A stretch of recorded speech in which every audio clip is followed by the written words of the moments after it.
आज हम रिपोर्ट करने वाले हैं अपने एरिका पाम के पौधे को, क्योंकि इसके रूट्स जो है पूरी तरीके से रूट बाउंड हो चुका है ये पौधा और इसकी ग्रोथ भी पूरी तरीके से रुक गई है। तो इनके रूट्स को ट्रिम करके आज हम इस पौधे को एक नया लुक देंगे। तो वीडियो का एंड तक ज़रूर देखें और हो सके तो लाइक शेयर चैनल को सब्सक्राइब ज़रूर करें।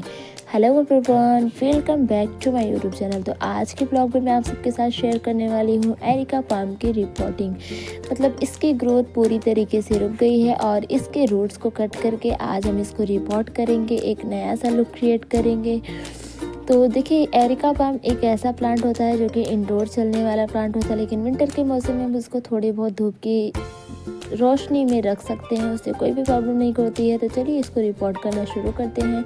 सबसे पहले इस प्लांट को इधर से लेकर चलते हैं जहाँ पर हमको इसको रिपोर्ट करना है। तो हम आज 2-3-4 दिनों से सारे प्लांट्स की रिपोर्टिंग ही किए जा रहे हैं, क्योंकि सारे रूट्स की ग्रोथ रुक चुकी है, सारे प्लांट्स की ग्रोथ रुक चुकी है और वो फ्लावरिंग भी नहीं कर रहे हैं। लेकिन उनमें से कुछ ऐसे भी प्लांट्स हैं जैसे कि एरिका पाम, ये तो फ्लावरिंग करता नहीं है लेकिन ग्रो तो होता है, लेकिन इसकी ग्रोथ भी पूरी तरीके से रुक चुकी है। इसलिए हम आज इस पौधे की रिपोर्टिंग कर रहे हैं। तो देखिए किस तरीके से रिपोर्टिंग करेंगे। सबसे पहले ये प्लांट जो है इसको एक जगह पे रख लेते हैं और इसके साइड से मिट्टी को निकालना शुरू कर देते हैं। ये प्लांट जो है बहुत ही ईजी टू ग्रो है। ये हमने नर्सरी से 70 रुपये में परचेज़ किया था और बाकी जो प्लांट्स है उसको हमने 100 रुपीज़ में परचेज़ किया था, एरिका पाम के पौधे। तो इसके प्लांट जो है ये रूट के साथ आसानी से बाहर आ जाएगा, क्योंकि ये इसका जो प्लांटर है वो काफ़ी छोटा, मतलब ज़्यादा बड़ा नहीं है साइज़ में। तो देखिए, रूट बाउंड की वजह से अगर आपकी मिट्टी सही है तो आपका पौधा पूरा इस तरीके से बाहर रूट्स के साथ ही आराम से बाहर आ जाएगा, कोई भी प्रॉब्लम नहीं होगी। अब देखिए इसके रूट जो हैं वो कितने ज़्यादा बाउंड हो चुके हैं, पूरी तरीके से रूट बाउंड ये पौधा हो चुका है। यही वजह है कि इसके पौधे जो हैं वो ग्रो नहीं हो रहे हैं। ज़मीनों में अगर हम पौधे लगाते हैं तो उनकी कोई लिमिट नहीं होती है, वो चाहे जितने अपने रूट्स को फैलाएं। लेकिन अगर हम गमले में पौधे लगाते हैं तो गमले में पौधे लगाने पर जो है हमें इनकी केयर करनी चाहिए। 2 से 4 महीने नहीं तो 6-7 महीने में एक बार अपने पौधे की रिपोर्टिंग हमें ज़रूर करनी चाहिए, नहीं तो हमारे पौधे की ग्रोथ रुक जाएगी। अगर फ्लावरिंग प्लांट्स हैं हमारे पास, अगर उसकी हम रिपोर्टिंग नहीं कर रहे हैं तो उस प्लांट्स के फ्लावर्स नहीं आएंगे, उसमें किसी भी प्रकार की नई ग्रोथ नहीं होगी। और जब प्लांट्स में फ्लावर ही ना आए तो क्या ही फ़ायदा अपने प्लांट्स को लगाए हुए। तो बहुत ज़्यादा केयर करनी होती है हमें अपने प्लांट्स को। एरिका पाम का जो पौधा है उसे ज़्यादा ओवर वाटरिंग नहीं करनी चाहिए, ओवर वाटरिंग की वजह से ये मर भी सकता है। एक इंडोर प्लांट होता है ये, जितना हो सके इसको इंडोर ही रखें, आउटडोर ना रखें। हाँ, इंडोर भी रखें ऐसी जगह पे जहाँ पर इसको हल्की फुल्की सनलाइट मिलती रहे। देखिए, इसकी मिट्टी को निकालने के बाद जितनी भी इसकी एक्स्ट्रा रूट्स हैं इन सबको हम कट करके निकाल देंगे।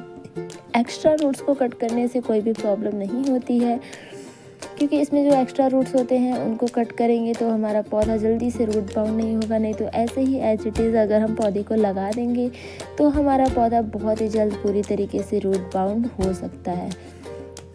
तो जब भी पौधे की रूट बाउंड पौधे को रिपोर्ट करें तो उनके रूट्स को ज़रूर कट कर दें, नहीं तो आपका पौधा दोबारा बहुत ही जल्दी रूट बाउंड कर लेगा और उसकी ग्रोथ पूरी तरीके से रुक जाएगी। तो एरिका पाम जो है ऐसा प्लांट होता है जब उसको पानी तभी दे जब उसकी पानी जो है पूरी तरीके से सूख जाए, यानी बिल्कुल भी ओवर वाटरिंग नहीं करना है हमें, क्योंकि इनडायरेक्ट सनलाइट में ग्रो होता है ये प्लांट और धूप की ज़्यादा ज़रूरत नहीं होती है। तो इसमें मॉइस्चर जो रहता है वो ज़्यादा दिनों तक बनी रहती है, क्योंकि डायरेक्ट धूप में रखने वाले पौधे को हमें बार बार पानी देना होता है, लेकिन जो इंडोर प्लांट होते हैं उनको हमें बहुत ही ज़्यादा कम पानी देना होता है।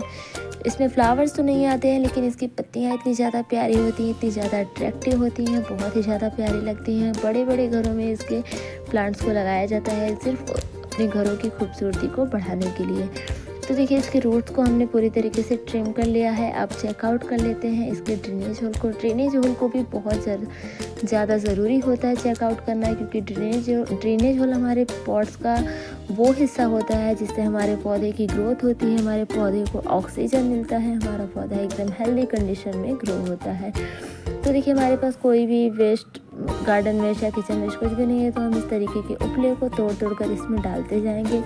इससे तोड़ के डालने से बहुत सारे फ़ायदे हो सकते हैं। जैसे कि पहला फ़ायदा जो है वो ये होगा कि जो हमारा पॉट है वो कम मिट्टी में भर जाएगा, यानी इसकी मिट्टी की रिक्वायरमेंट भी फुलफ़िल हो जाएगी। दूसरी बात जो है कि इसमें उपले को डालने से हमारा खाद भी बन जाएगा। कुछ दिनों में ये सड़-गल कर कंपोस्ट का रूप ले लेगा और हमें जल्दी अपने पौधे में किसी भी प्रकार के लिक्विड फर्टिलाइज़र या फिर किसी भी खाद का यूज़ नहीं करना होगा। तो इन चीज़ों को ध्यान में रखते हुए हमें अपने पौधों को रिपोर्ट करना चाहिए। तो देखिए हमारा ये ऑलमोस्ट रेडी हो चुका है। अब इसमें हम थोड़ी सी मिट्टी को डालेंगे। मिट्टी हमने वही रखी है, इसमें किसी भी प्रकार की कुछ एक्स्ट्रा चीज़ों को ऐड नहीं किया है, क्योंकि ये हमारी बहुत ही वेल ट्रेनिंग सॉइल, खाद वाद इसमें बहुत अच्छी मात्रा में सब कुछ मिला हुआ है। एक वेल ड्रेन सॉइल बनाने के लिए आपको 50% गार्डन सॉइल, 30% रेत और 20% गोबर की खाद यूज़ कर सकते हैं। अगर आपकी चिकनी मिट्टी है तो, अगर आपकी नॉर्मल मिट्टी है तो गार्डन सॉइल में 30% कंपोस्ट मिलाइए और 20% रेत। अगर ज़्यादा चिकनी मिट्टी है तो उसमें रेत की मात्रा ज़्यादा रखिए, जैसे कि मैंने पहले ही बताया, उसमें 30% जो है रेत मिलाइए। तो ये पौधा हमने कुछ इस तरीके से इसमें लगा दिया। अब इसकी चारों तरफ से इसमें अच्छी तरीके से मिट्टी को फिल करते जाएंगे, जिससे हमारे पौधे के रूट्स जो है वो पूरी तरीके से कवर हो जाएंगे। इन पौधों को रिपोर्टिंग करना बिल्कुल भी ना छोड़ें, क्योंकि रिपोर्टिंग करने से हमारे पौधे में एक नई ग्रोथ शुरू हो जाती है। प्लांट्स अच्छा दिखने लगता है। अगर आपका प्लांट्स भी ख़राब हो चुका है, उसकी ग्रोथ नहीं हो रही है, तो उनको भी रिपोर्टिंग ज़रूर करें और इसमें जैसे ही सूखी पत्तियां दिखें उनको कट करके निकाल दें। अब इसमें एक विटामिन सी की कैप्सूल्स को डालेंगे।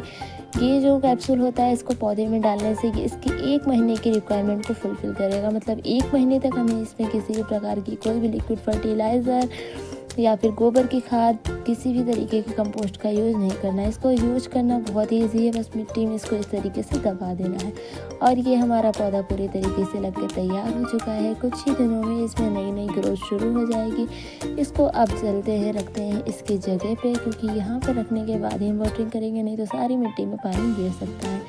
अब बारी आती है इनमें वाटरिंग करने की। तो इस तरीके से जब भी पौधे को रिपोर्ट करें, जितना हो सके उतना ज़्यादा इसमें पानी डाल दें, क्योंकि उस समय इनको पानी की बहुत ज़्यादा ज़रूरत होती है। इनकी मिट्टी को सेट होने में थोड़ा सा टाइम लगता है, क्योंकि पानी के माध्यम से ही इनकी मिट्टी जो है वो सेट होती है। तो जैसे हमने इनमें पानी डाला, देखिए कितना ज़्यादा पानी इसने ऑब्जर्व कर लिया।